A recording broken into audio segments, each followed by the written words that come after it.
On a cold May morning in 1536, the Tower of London wasn't just a prison, it was a stage for the most shocking judicial murder in British history. Anne Boleyn, the woman who had torn the church apart and rewritten the laws of God and man, sat in a small room waiting to die. She wasn't just a queen who had fallen out of favor, she was a political problem that needed to be erased. The crowd gathered outside, not just to witness an execution, but to watch the brutal dismantling of a woman who had dared to reach for the sun.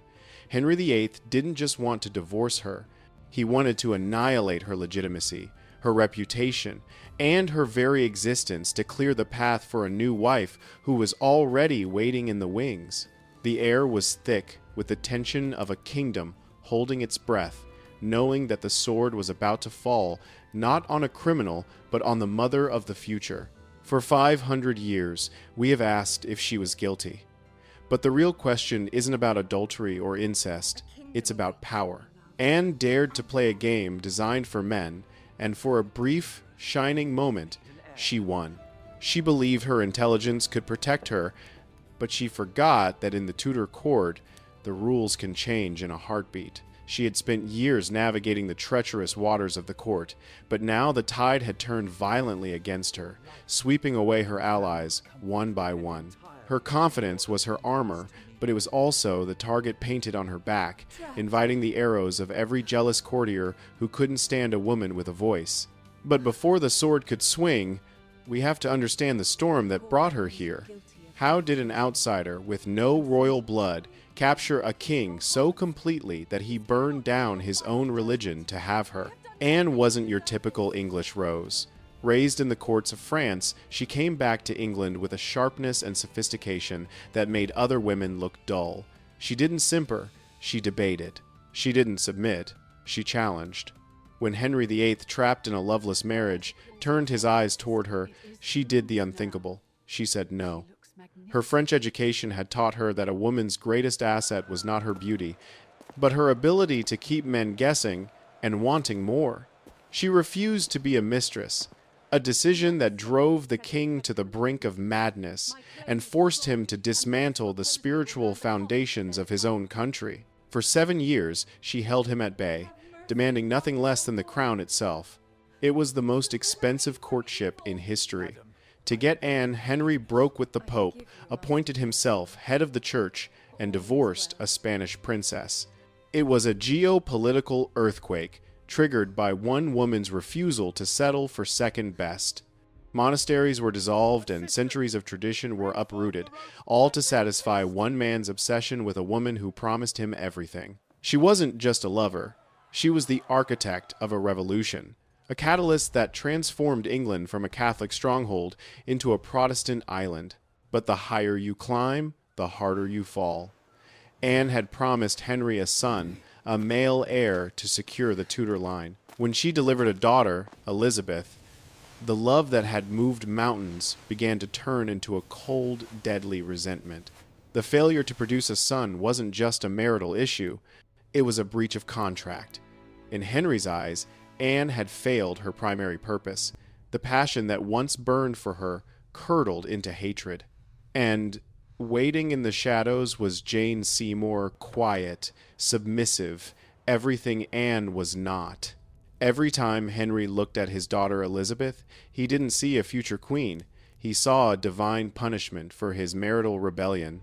Henry looked at Anne and saw only his own mistakes, a reminder of the chaos he had unleashed for a prize that had failed to deliver. The wolves at court, led by the ruthless Thomas Cromwell, smelled blood. Cromwell didn't just want Anne gone, he wanted her destroyed. He fabricated a monstrous conspiracy, accusing the queen of adultery with 5 men, including her own brother. These weren't just lies. They were nuclear bombs designed to obliterate her reputation forever. He gathered musicians, servants, and courtiers, bullying them into signing false confessions that would serve as the nails in Anne's coffin. Incest, treason, witchcraft. They threw every dark label they could find at her, knowing that the truth didn't matter as long as the king wanted her dead. The trial was a farce, a piece of theater where the verdict was written before the jury even sat down. But even as the walls closed in, Anne refused to crumble. On the 15th of May, 1536, she stood before a court of her peers, men who had once bowed to her and defended herself with a clarity that shamed her accusers. She denied every charge, picking apart their flimsy evidence with the sharp intellect that had made her queen. But it didn't matter. She answered every question with a sharp wit that exposed the absurdity of the charges, yet she knew the judges were deaf to her logic. The king wanted a new wife, and in a tyranny, the king's desire is the only law that counts. The verdict was guilty. The sentence was death by burning or beheading at the king's pleasure. Henry, in a twisted act of mercy, commuted the sentence to beheading. But he didn't order the clumsy axe used for commoners. He sent for a specialist, a swordsman from Calais, who could take a head with a single clean stroke. He wanted her dead, but he also wanted to preserve the image of himself as a benevolent monarch, even while signing her death warrant. It was a final, grotesque gesture of care from the man murdering her, ensuring her beauty wouldn't be mangled by a butcher's tool. Days before the verdict was even delivered, the swordsman was already on his way. Her fate had been sealed in ink long before the trial began. Now, all that was left was the walk to the scaffold. On the morning of May 19th, Anne dressed for her final public appearance. She chose a gray damask gown with a crimson petticoat red, the color of martyrdom. She walked to the scaffold not with fear, but with the regal dignity of a woman who knew history was watching. The heavy fabric of her gown rustled against the stone, a sound that would linger in the memories of the witnesses long after the cannons had fired. She joked with the constable of the tower about her little neck, a flash of dark humor that showed her spirit was unbroken. Witnesses described her looking back, smiling, as if she knew something they didn't. Standing before the silent crowd, she gave a masterclass in final speeches. She didn't scream her innocence. She didn't curse the king. Instead, she prayed for him, calling him a gentle and sovereign lord. By refusing to attack the king publicly, she ensured that her family would retain their titles and property after she was gone. It was a calculated move to protect her daughter, Elizabeth, from the king's wrath, a final act of sacrifice from a mother who knew her death was the price for her child's safety. She knelt in the straw, declining a blindfold until the very last moment. She kept her eyes open, murmuring prayers, her lips moving in a silent rhythm.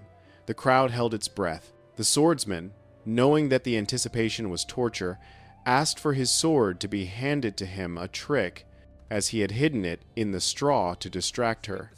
Anne turned her head toward the sound, exposing her neck perfectly. In that split second, the blade flashed. It was a psychological mercy for the victim, but a calculated piece of theater for the onlookers who watched in morbid fascination. There was no hacking, no struggle, just a sudden, violent separation of the woman from the legend. The cannons at the tower fired, not in mourning, but as a signal to Henry that he was finally single. While her body was bundled into an old arrow chest because no one had bothered to order a coffin, Henry was already riding to marry Jane Seymour. He thought he had erased Anne Boleyn. He thought he had buried his mistake. The speed with which he moved on was the final insult, erasing years of passion in a single day of indifferent celebration. He believed that by cutting off her head, he had cut off her influence, leaving her as nothing more than a cautionary tale for unruly women. But he was wrong. You can kill a queen, but you cannot kill a legacy.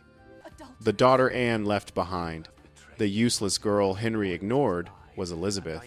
Elizabeth, I would become England's greatest monarch, the Virgin Queen who ushered in a golden age. She wore her mother's necklace, a silent reminder of the woman who died to give her life. Anne's ghost haunted the Tudor dynasty not as a specter of guilt, but as the mother of its greatest triumph. The Virgin Queen would rule for 45 years, turning the small island nation into a global superpower that eclipsed her father's reign. Every victory Elizabeth won, every enemy she defeated, was a posthumous vindication of the mother who had been discarded like trash. Anne Boleyn wasn't a victim. She was a player who lost a high-stakes game, but won the long war of history. She challenged the world order, and though it killed her, it also immortalized her. By refusing to go quietly into the night, she ensured that her name would be whispered with a mix of awe and fear for centuries to come. She proved that a woman's power doesn't come from her husband, but from her own indomitable spirit, a truth that terrified the men of her time. History belongs to those who carve their names into it, even if they have to use their own blood as ink. If Anne's story moved you, hit that subscribe button. Join us as we uncover more of history's darkest secrets. Until next time, remember, the truth is often sharper than a sword. I forgive you, Master Henri. I am ready.